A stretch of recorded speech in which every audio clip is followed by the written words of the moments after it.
오늘은 2차 방정식의 근과 계수의 관계에 대해서 배우겠습니다.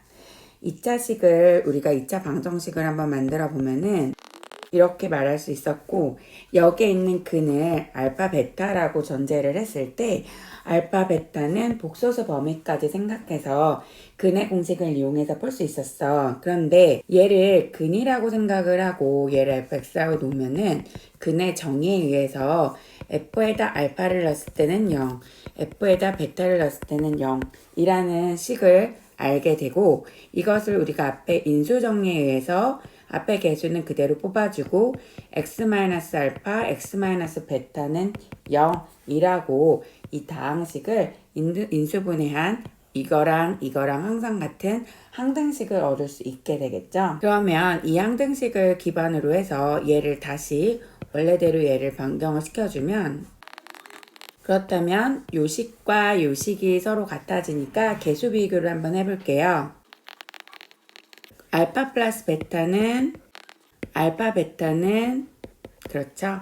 그래서 2차 방정식 ax, bx 플러스 c는 0의 두 근을 알파 베타라고 할 때 두 근의 합은 마이너스 a분의 b, 두 근의 곱은 a분의 c가 돼.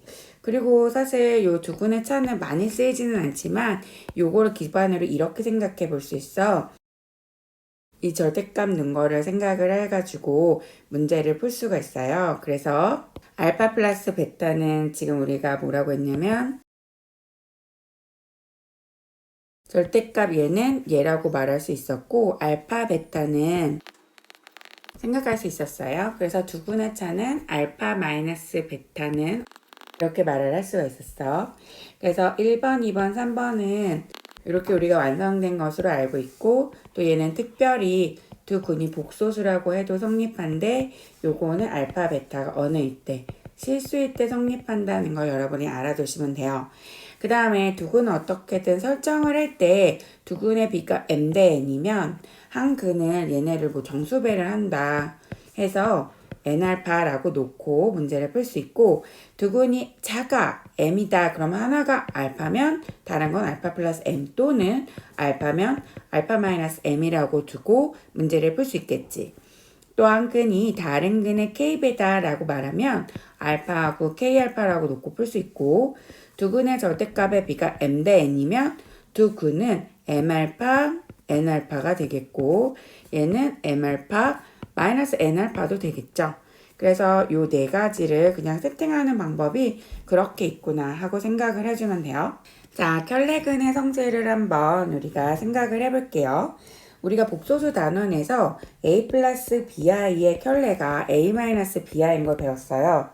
또 무리수에서 a 플러스 b 루트 m의 켤레가 a 플러스 a 마이너스 b 루트 m인 걸 배웠어요. 이런 거를 켤레 무리수라고 하는데요. 개수에 요렇게 있는 애 중에 2차 방정식의 한 근이 만약에 2 플러스 루트 3이잖아? 그러면 다른 근은 2 마이너스 루트 3이 이제까지 좀 많이 나왔었는데 라고 생각을 해볼 수가 있어요. 그런데 이렇게 켤레로 존재하는 거는 어떤 조건일 때만 가능해요. 즉 다시 말해서 a, b가 유리수, 루트 m은 무리수 라는 유리계수 방정식에서는 얘가 a 플러스 b 루트 m이 근이면 다른 건 a 마이너스 b 루트 m을 반드시 근으로 갖는다는 거예요. 또한 PQ에 대해서 실수계수의 방정식이 P 플러스 QI가 되잖아. 그러면 다른 근은 P 마이너스 QI가 된다 라고 하는 것도 조건으로 우리가 알고 있어야 돼요. 계수의 전제가 없게 되잖아요. 그러면은 요거는 근을 대입해서 풀어야지 켤레가 나오겠거니 하고 문제를 풀어주면 안 되는 거예요. 그래서 요 전제들이 굉장히 중요하기 때문에 요 전제가 있을 때만 켤레근이 쌍으로 존재한다는 걸 머릿속에다 꼭 놔둬야 돼. 2차 방정식의 작성에 대해서 배우면 2차 방정식의 개수가 a이고 두 근이 알파 베타인 2차 방정식은 다시 말해서 얘를 전개해서 정리해주면 0으로 만들 수가 있어요. 즉 다시 말해서 두 근의 모가 두근의 합과 두근의 모를 알면 곱을 알면 2차 방정식을 작성할 수 있겠죠. 어떤 방정식에 해가 1과 3이 나왔다는 뜻은 합을 하면은 4고 곱을 하면은 3이잖아. 그럼 합을 써주고 곱을 써주고 다시 말해서 인수분해하면 이런 게 되겠죠. 그래서 2차 방정식 작성도 알 수 있게 됐어요. 자, 그럼 2차 방정식의 실근의 보호는 어떤지 알아볼게요. 실수인 개수가 있어야지 크다 작다 뭐 이런 거를 표시할 수가 있으니까 A, B, C가 모두 다 실수이면서 알파, 베타라는 두 근을 가졌을 때 두 근이 모두 양이다 그랬어. 그러면 두 근이라는 것은 서로 다른 두 근인지 서로 같은 두 근인지를 모르기 때문에 판별식 D는 0보다 크다라고 생각을 해야 되고 알파 0보다 크거나 같다. 알파 베타는 0보다 크다. 알파 베타는 0보다 크다라고 생각을 하면 되겠어요. 두 근이 또 모두 음이다 그랬을 때 이 두 근도 서로 다른인지 서로 같은인지 몰라서 확인할 때는 D가 0 이상 이거를 확인을 해야 되고 두 근이 모두 다 음이라고 했으니까 합도 음, 곱은 양 이렇게 생각할 수 있겠고 두 근이 서로 다른 부호다. 그러면 자 봐봐요. 두 근이 서로 다른 부호면은 알파 베타는 0보다 작다만 따져주면 돼. 왜 알파 베타는 서로 0보다 같다만 0보다 작다만 따져주면 되냐면 판별식 D에서 서로 다른 두 근의 부호면은 서로 달라야 될 거 아니야. 부호가 다르면은. 근데 이 D라는 애는 B의 제곱 마이너스 4AC로 되어 있죠.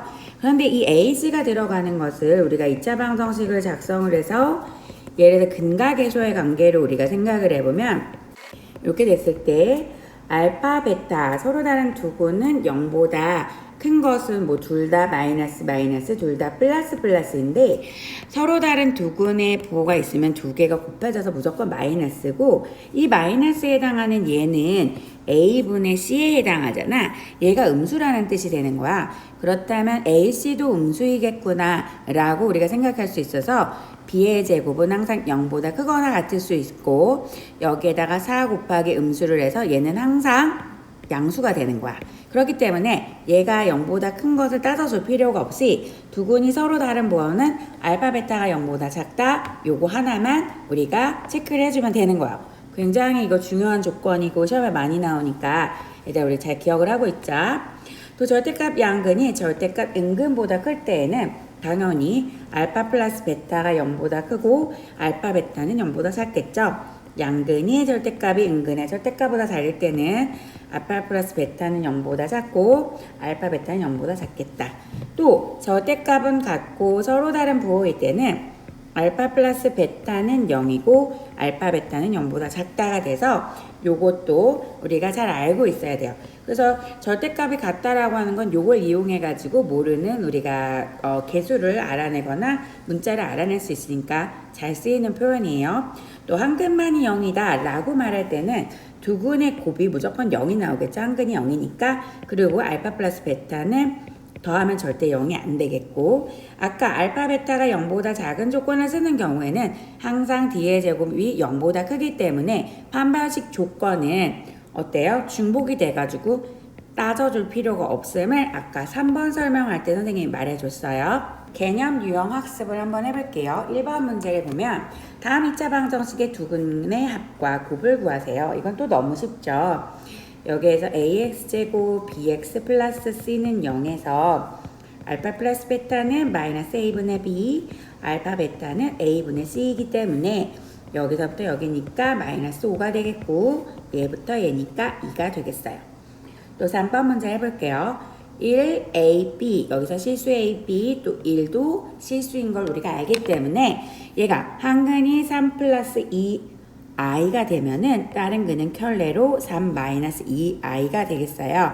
그래서 3 플러스 2i하고 3 마이너스 2i를 근과 계수와의 관계로 따져주면 합을 해주고 곱을 해주면 얘는 6이 되고 얘는 3, 9, 4, i의 제곱 i의 제곱은 플러스니까 13 그래서 얘는 합이고 얘는 곱이니까 x의 제곱 얘는 반대로 얘는 13을 해줘서 a는 마이너스 6 b는 13이 되겠죠. 그래서 두 개를 더하라고 했으니까 7이다 이렇게 말해줄 수 있겠어요. 자, 2번 문제를 한번 해보면 요거하고 요거의 근이 이렇게 알파 베타가 된다고 해요. 그럼 합은 마이너스 a분의 b 곱은 그냥 a분의 c니까 알파 제곱 베타 제곱 곱셈 공식 변형을 사용하면 되겠죠. 8이 된다 이렇게 말해줄 수 있어요. 4번 같은 경우에는 두근의 합이 두근의 곱이 마이너스 1이에요. 두근의 합과 곱이 다음과 같은 입자방 정식을 올바르게 구한 것을 물어봤죠. 그러면 두근의 합이 이거니까 x제곱 마이너스 2x 두근의 곱이 이렇게 됐고, 또한 x제곱의 개수가 1이라고 했으니까 여기는 1을 그대로 세팅해 준 걸 써주면 되겠어요. 마이너스 2가 되기 때문에 요런 거하고 맞는 것은 몇 번일까요? 네, 3번이 되겠습니다. x제곱 마이너스 2x 플러스 k 플러스 5의 두 근이 모두 양수이기 위한 k 값을 구하면 우리 이럴 때 어떻게 한다고 그랬냐면 서로 같은 근인지 다른 근인지 몰라서 판별식 t는 0 이상 그리고 알파 플러스 베타는 양수니까 0보다 크다. 알파 베타도 0보다 크다. 그럼 판별식 t는 또 짝수 공식 집어넣으면 되겠죠? b의 제곱 ac 다음에 알파 플러스 베타는 a분의 b가 돼서 얘는 2죠? 0보다 큰 거 확인 체크 가능했고, 세 번째 체크상 알파 베타가 0보다 크다는 k 플러스 5가 0보다 크니까 k는 마이너스 5보다 크겠죠? 그러면 얘하고 얘하고 공통 범위는 얘가 정답이 되겠다. 그 다음 7번 문제 얘가 두 분의 부호가 서로 다르다. 이럴 때는 우리가 뭐만 따져주면 된다고 했었어요? 알파 베타가 0보다 작다만 따져주면 된다고 했었죠? 그래서 A분의 C에 해당하는 K는 4보다 크다. 그래서 정답 몇 번이 되겠니? 1번이 되겠습니다. 서로 다른 C근을 가지는 다음 2차 방정식에 대해서 A가 음수, B가 0보다 클 때 다음 중 두 근이 모두 음수인 2차 방정식을 고른 것은 그랬어. 1번부터 확인해 볼게요. 알파 플러스 베타는 마이너스 A고 알파 베타는 A분의 B니까 B가 됐어요. 얘가 음수니까 얘는 양수가 되겠고 얘는 원래 양수. 합도양, 곱도양 두 분이 모두 양수겠죠. 두 번째도 한번 따져봅시다. 여기는 알파 플러스 베타는 A가 되겠고 알파 베타는 B가 되겠어요. 여기는 음수, 여기는 양수. 합은 음수, 곱은 양수니까 두 근이 모두 음수가 되겠네요. 그래서 우리가 구하는 정답은 2번이 되겠다. 그래도 마지막 우리 3, 4, 5번도 다 확인해보자 얘들아. 3번에 두 근의 합이 마이너스 A, 알파 베타는 마이너스 B죠. 이렇게 됐을 때 마이너스니까 얘는 양수가 되겠고 얘는 양수라고 했으니까 음수가 되겠네요. 그래서 3번은 두 근이 그 다음에 얘가 0보다 크니까 서로 다른 부호긴 한데 어때? 양수의 절대값이 큰 부호가 되겠다. 4번 x제곱 마이너스 ax 요거를 보면은 a 알파 베타는 a 알파 베타는 마이너스 b가 되겠죠? 그러면은 요거는 음수가 되겠고 얘는 요게가 양수니까 얘도 음수. 둘 다 음수가 되겠네. 그러면은 두 근이 서로 다른 부호가 되겠죠. 왜냐하면은 얘가 음수고 얘네가 또 음수니까 음수의 절대값이 더 큰 서로 다른 부호의 해가 되겠다. 5번 해볼게요. x제곱은 얘는 b가 나오잖아. 그렇죠? 근데 x는 지금 양수라고 했으니까 플러스 마이너스 b가 나와서 서로 다른 부호가 나오는 거 우리가 알겠죠? 그래서 서로 다른 실근을 가지는 이 방정식에서 두 근이 모두 음수인 것은 정답 두 근 모두 음수인 건 2번이 되겠어요. 그럼 오늘도 공부 열심히 잘해줬어요.